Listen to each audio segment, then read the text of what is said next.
Wallahi, blood brothers. Blood brothers.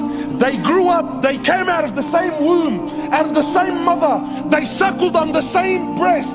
They lived and slept and grew up in the same bedroom. Ate from the same plate and drank from the same cup. Today they don't speak to one another. Why? Because his wife said and my wife said. The hell with your wife.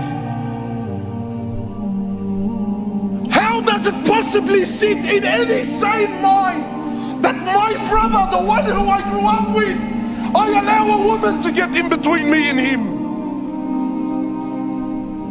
What deen is this? Father and son that don't talk to one another. Mates that grew up on the streets, they lived by... Brother, we did Habas together, Khayyeh, Habas. We were like that in Habas. 10 years I did time with him, 10 years. I'll take a bullet for him, bro. One drama, one incident, and all hell breaks loose. What happened, Akhi? Where did the hearts go, man?